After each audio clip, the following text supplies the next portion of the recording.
حضرت مسیح علیہ السلام۔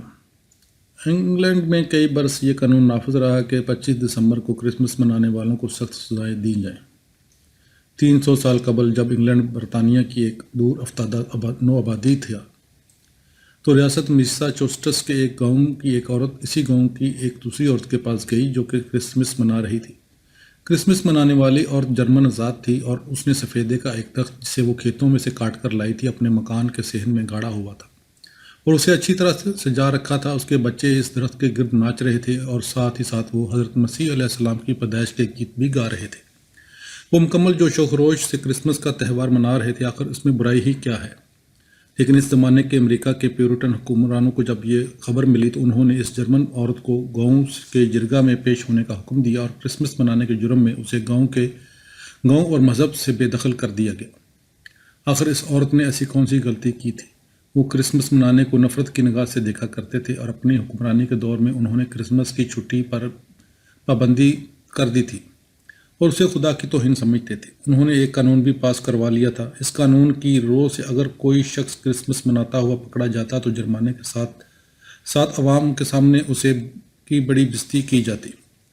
خشک مزاج کرامویل کے دور حکومت میں بھی یہی کچھ ہوتا رہا تھا۔ ان دنوں سارا انگلینڈ کسی سوگوار بیوہ کی مانند نظر آتا تھا۔ اس نے بھی کرسمس منانے پر کڑی پابندی عائد کر رکھی تھی۔ لیکن کرسمس کے خلاف ایسا سخت قدم کیوں اٹھایا گیا تھا؟ اس کی ایک وجہ یہ تھی اور وہ یہ کہ پیورٹن کا یہ عقیدہ تھا کہ حضرت مسیح علیہ السلام کرسمس کے دن پیدا نہیں ہوئے تھے۔ حضرت مسیح علیہ السلام کی وفات کے 200 سال کے بعد مورخین نے ان کا یوم پیدائش معلوم کرنے کی خاطر تگ و دو شروع کر دی۔ بعض کا خیال تھا کہ وہ 25 مئی کو پیدا ہوئے تھے، بعض کے مطابق حضرت مسیح علیہ السلام 19 اپریل کو دنیا میں آئے۔ بعد کے مورخین نے یہ دونوں تاریخ جھوٹی ثابت کر دیں اور دعویٰ کیا کہ حضرت مسیح علیہ السلام 17 نومبر کو پیدا ہوئے تھے۔ جدید مورخین کا کہنا ہے کہ حضرت مسیح علیہ السلام کی پیدائش کے بارے میں یقین سے کچھ کہا نہیں جا سکتا۔ بیت الحم میں جہاں حضرت مسیح علیہ السلام پیدا ہوئے تھے وہاں بھی سال میں 3 بار مختلف اوقات میں کرسمس منایا جاتا ہے۔ ایک گروہ 25 دسمبر کو کرسمس مناتا ہے، دوسرا گروہ 4 جنوری کو مناتا ہے جبکہ تیسرا گروہ 18 جنوری کو۔ ابن سینا میں مارچ کے مہینے کے علاوہ سارا سال ہر ماہ کرسمس منایا جاتا ہے۔ شاید آپ کے لیے بھی یہ ایک نئی بات ہو کہ حضرت مسیح علیہ السلام کی پیدائش سے 800 سال بعد عیسوی سال شروع ہوا تھا۔ رومن کئی ہزار سال تک 25 دسمبر کو سرطانالیہ نامی ایک تہوار مناتے رہتے تھے۔ سرطان کو وہ زراعت کا دیوتا مانتے تھے۔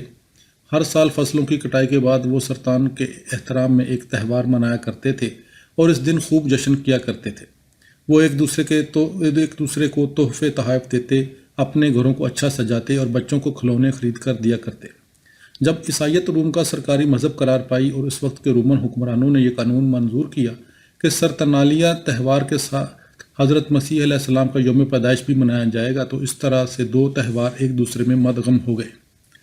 کرسمس کے بارے میں بہت سی عجیب و غریب توہمات سننے میں آتی ہیں۔ بڑی بوڑھیوں کی زبان سے اکثر یہ سنا گیا ہے کہ کرسمس کی آدھی شب کو شہد کی مکھیاں بائبل کی 100 تمثیلات گنگناتی ہیں اور بھیڑیں بیت الحم کا لفظ پکارتی ہیں۔ میری ایک خاتون سیکرٹری لاؤسیانہ سے تعلق رکھتی تھی۔ اس نے مجھے بتایا کہ وہاں حبشیوں نے اسے یہ سکھا رکھا تھا کہ کرسمس کی رات کو گائیں اپنے گھٹنوں کے بل جھکتی ہیں اور دوسری گائیوں سے بات کرتی ہیں۔ ممکن ہے لاؤسیانہ میں ایسا ہوتا ہو، مگر کسی دور میں جنوبی ڈیکوٹا میں بھی خود کاؤبوائے ہوتا تھا۔ اگر لاؤسیانہ میں گائیں کرسمس کے روز باتیں کر سکتی ہیں تو جنوبی ڈیکوٹا میں بھی ایسا ہوتا ہوگا۔ ویسے ایک بات ہے کہ میں ان کی زبان سمجھنے سے قاصر تھا۔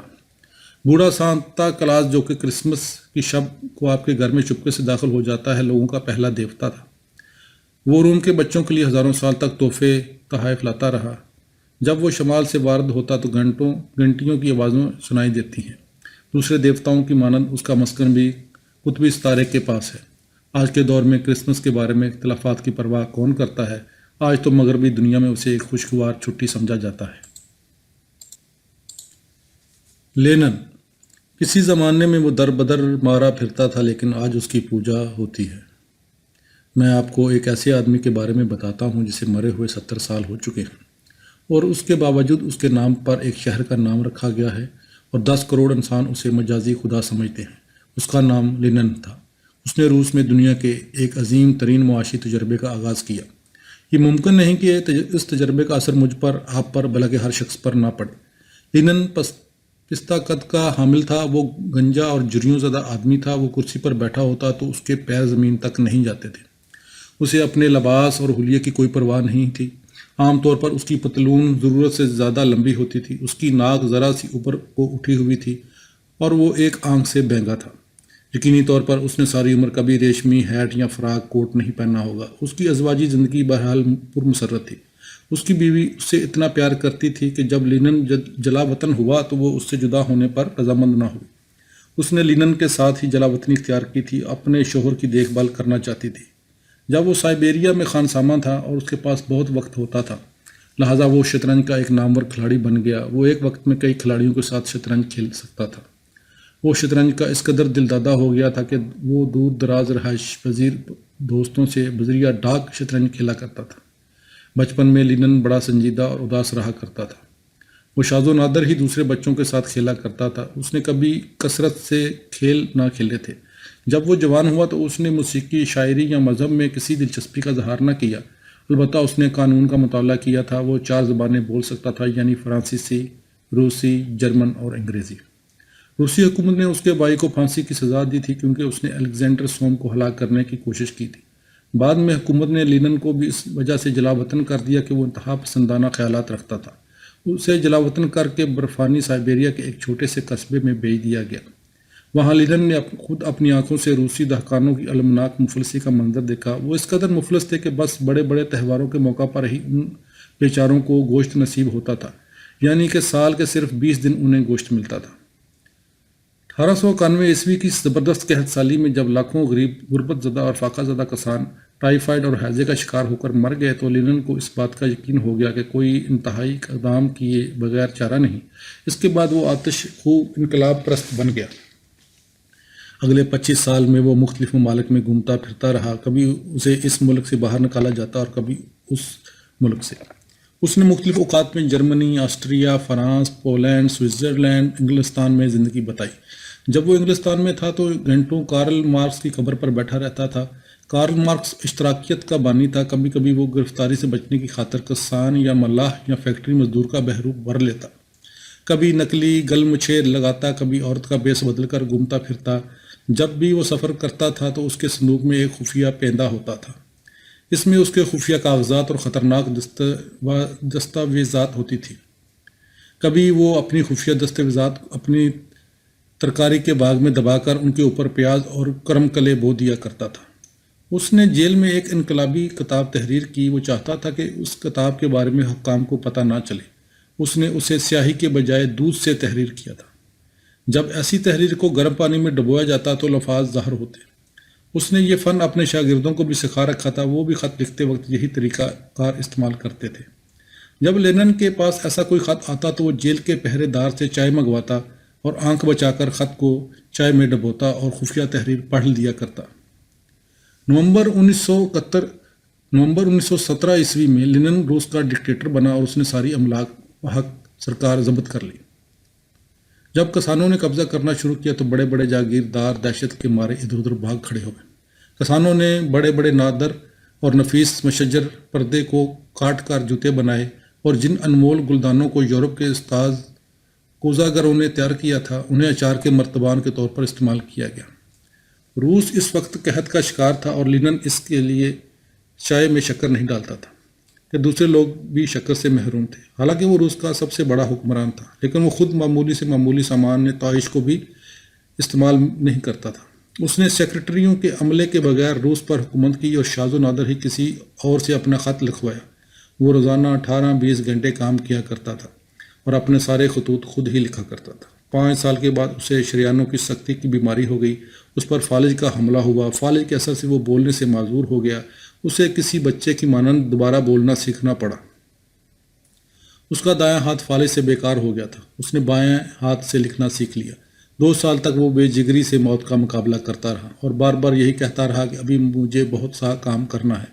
آج روس میں ہر جگہ، ہر مزدور کلب میں، ہر کارخانے میں، تقریباً ہر گھر میں اس کی تصویر ٹنگی نظر آتی ہے۔ نان بھائی اپنے کیک پر اس کی شکل بناتے ہیں۔ لاکھوں آدمی اسے اس طرح سے پوچھتے ہیں جیسے وہ خدا ہو، اور کسانوں میں تو یہ قصے بھی مشہور ہو چکے ہیں کہ وہ کسی مشکل میں گرفتار مزدور کی مدد کرنے کی خاطر قبر سے اٹھ کر آ جاتا ہے۔ اب اس کی مسالے سے محفوظ کی گئی لاش ایک شیشے کے صندوق میں بند ہے اور شاید اس وقت بھی سینکڑوں مؤدب زائر سروں سے ٹوپیاں اتار کر اس صندوق کے پاس سے گزر رہے ہوں گے۔ ہر روز کم از کم 1000 آدمی اس کی لاش کو دیکھنے آتے ہیں اور اس وقت بھی سرخ سپاہی سنگینیں تان کر اس آدمی پر پہرا دے رہے ہوں گے جس نے دنیا کی تاریخ میں ایک نئے باب کا اضافہ کیا۔ مہاتما گاندھی جو پہلی مرتبہ ایک وکیل کی حیثیت سے عدالت میں گیا تو اس کی ٹانگیں لڑکھڑانے لگیں اور بولنے سے پہلے اس کا گلا رند گیا۔ نصف صدی قبل ہندوستان میں ایک چھوٹے سے قد کا آدمی تھا جو دھوتی پہنے ہوتا تھا، اکثر چارپائی پر لیٹا مرن برت کا اعلان کر دیا کرتا۔ ساری دنیا کے اخبارات نمایاں حروف میں یہ خبر شائع کیا کرتے۔ یہ شخص مہاتما گاندھی تھا جو اپنے زمانے کی ایک عظیم شخصیت تھا۔ جہاں تک دولت کا تعلق ہے تو مہاتما گاندھی ایک غریب آدمی تھا۔ اگر وہ اپنی ساری جائیداد فروخت کر دیتا تو اسے 3 پاؤنڈ سے زائد نہ ملتے۔ اس کے باوجود وہ دنیا کے امیر ترین افراد سے زیادہ بااثر ہے۔ جسمانی طور پر وہ بڑا کمزور تھا، وہ تشدد کا بالکل حامی نہیں تھا، اس کے باوجود اس کی تعلیمات اور روحانی اثرات سینکڑوں جنگی جہازوں سے زیادہ تھے۔ دنیا کا ہر چھٹا آدمی ہندوستان کا باشندہ ہے۔ صدیوں سے ہندوستان کے لوگ سوئے پڑے تھے۔ پھر اس چھوٹے سے آدمی نے کہ جس کا وزن 100 پاؤنڈ سے بھی کم تھا، اپنے ہم وطنوں کو ان کی بے پناہ قوت کا احساس دلایا اور اس نے ایسی اصلاحات کا اجرا کیا جو تاریخ عالم میں بڑا گہرا اثر رکھتی ہیں۔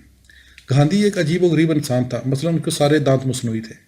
ان دانتوں کو وہ اپنی دھوتی کے ڈب میں ڈالے رکھتا تھا اور صرف کھانے کے وقت انہیں نکالتا۔ کھانے کے بعد وہ دانتوں کو صاف کر کے دوبارہ ڈب میں رکھ دیتا۔ وہ آئرش انداز کی انگریزی بولا کرتا کیونکہ اس کا ایک استاد آئرلینڈ کا رہائشی تھا۔ وہ صرف دھوتی باندھا کرتا تھا۔ جب وہ لندن میں تھا تو سوٹ کے ساتھ سر پر ریشمی فلنٹ پہنتا اور ہاتھ میں چھڑی تھامے رکھتا۔ جب وہ پہلی بار ایک مقدمے کے سلسلے میں عدالت میں آیا اور اپنے موکل کے حق میں بولنے لگا تو اس کی ٹانگیں لرزیدہ ہو گئیں اور وہ اس قدر خوفزدہ ہوا کہ گھبرا کر بیٹھ گیا اور ایک قسم کا احساس شکست اس پر حاوی ہو گیا۔ ایک وکیل کی حیثیت سے وہ لندن میں بالکل ناکام رہا تھا۔ کئی سال پہلے جب وہ انگلینڈ میں وارد ہوا اور اس کے آئرش استاد نے اسے بائبل میں سے پہاڑ پر دعا بار بار نقل کرنے کے لیے کہا تاکہ اس کی انگریزی لکھنے کی خوب مشق ہو جائے، تو گاندھی کئی گھنٹے تک بیٹھا یہ جملہ لکھتا رہتا: وہ لوگ مبارک ہیں جو کہ مسکین ہیں کیونکہ وہی زمین کے وارث ہوں گے۔ مبارک ہیں وہ لوگ امن پسند ہیں کیونکہ وہ خدا کے بیٹے کہلائیں گے۔ ان الفاظ کا گاندھی پر گہرا اثر ہوا۔ تھوڑے عرصے کے بعد اسے بہت سارے قرضے جمع کرنے کے لیے جنوبی افریقہ میں بھیجا گیا۔ وہاں پر اس نے پہاڑ پر دعا کے فلسفے کو آزمانے کی کوشش کی اور کامیاب رہا۔ عدالت کے باہر موکل پر امن طور پر جمع ہو گئے اور اس طرح سے ان کا پیسہ اور وقت بچ گیا۔ جلد ہی گاندھی کی سالانہ آمدنی 3000 پاؤنڈ ہو گئی اور یہ مسکین زمین کا وارث بننے لگا۔ لیکن کیا وہ خوش تھا؟ بالکل بھی نہیں، کیونکہ اسے معلوم تھا کہ اس کے لاکھوں ہم وطن نیم حیوانی زندگی گزار رہے تھے۔ اس نے بھوک کے مارے سینکڑوں آدمیوں کو مرتے دیکھا تھا۔ اسے دنیاوی کامیابی بے معنی محسوس ہوئی، اس لیے اس نے اپنا سارا سرمایہ لوٹا دیا اور اپنے دل میں عہد کیا کہ وہ اپنے ملک اور اس کے غریب باشندوں کی حالت سدھارنے کی خاطر اپنی زندگی وقف کر دے گا۔ گاندھی نے یہ معلوم کرنے کے لیے کہ وہ کم از کم غذا پر گزر کر سکتا ہے کئی تجربات کیے۔ بعد میں وہ بکری کے دودھ، پھلوں اور زیتون کے تیل پر گزر بسر کرنے لگا۔ گاندھی ڈیوڈ تھیوریو نامی ایک امریکی کی تعلیمات سے بڑا متاثر ہوا۔ تھوریو نے تقریباً 120 سال پہلے ہارورڈ یونیورسٹی سے تعلیم حاصل کی تھی۔ اس نے 6 پاؤنڈ خرچ کی اور ریاست میساچوسٹس میں ویلڈن پاؤنڈ کے کنارے انتہائی میں ایک چھوٹا سا کمرہ تعمیر کیا اور وہاں ایک تارکت دنیا کی سی زندگی بسر کرنے لگا۔ جب اس سے مختلف قسم کے ٹیکسوں کا مطالبہ کیا گیا تو اس نے دینے سے انکار کر دیا۔ اس جرم کی پاداش میں وہ قید میں ڈالا گیا۔ پھر اس نے سول نافرمانی پر ایک کتاب تحریر کی اور بتایا کہ کسی شخص کو بھی ٹیکس ادا نہیں کرنے چاہیے۔ لوگوں نے اس وقت تو کتاب پر ذرا برابر توجہ نہ دی، لیکن 90 سال کے بعد جب گاندھی نے ہندوستان میں اس کی کتاب کا مطالعہ کیا تو اس میں درج فارمولوں کو آزمانے کا فیصلہ کر لیا۔ برطانیہ نے اپنے وعدے کے مطابق ابھی تک ہندوستان کو آزاد نہیں کیا تھا، اس لیے برطانیہ کو سزا دینے کی خاطر گاندھی نے ان لوگوں کو اس بات کی ترغیب دی کہ وہ قید خانے کو ٹیکس پر ترجیح دیں۔ اس نے اپنے ماننے والوں سے کہا کہ ہر قسم کے انگریزی مال کا بائیکاٹ کر دیں۔ جب انگریزوں نے نمک پر ٹیکس لگایا تو گاندھی اپنے حواریوں کے ساتھ ساحل سمندر پر خود نمک بنانے کے لیے چلا گیا۔ ہندوستان میں 6 کروڑ اشوت رہتے ہیں۔ ہندو انہیں نفرت اور حقارت کی نظر سے دیکھتے ہیں اور خود پر ان کا سایہ تک نہیں پڑنے دیتے۔ اگر کسی اچھوت کا سایہ کسی ہندو کے کھانے پر پڑ جائے تو وہ کھانا قابل استعمال نہیں سمجھا جاتا۔ ہندوستان میں ان کی حالت قابل رحم ہے، لیکن گاندھی نے ان کے حقوق منوانے اور انہیں معاشرے میں ایک باعزت مقام دلانے کے لیے اپنی زندگی وقف کر دی تھی۔ اس نے ایک اچھوت بچی کو اپنا رکھا تھا اور حقیقی بچی کی طرح اس کی پرورش کی تھی۔ لاکھوں ہندو مہاتما گاندھی کو ولی سمجھتے تھے، بعض کے نزدیک وہ کسی ہندو دیوتا کا اوتار تھا۔ اس خود غرض اور لالچ سے بھری ہوئی دنیا میں اس شخص نے دوسروں کو زندہ رہنے کے حقوق دلانے کے لیے اپنی جان بھی قربان کر دی۔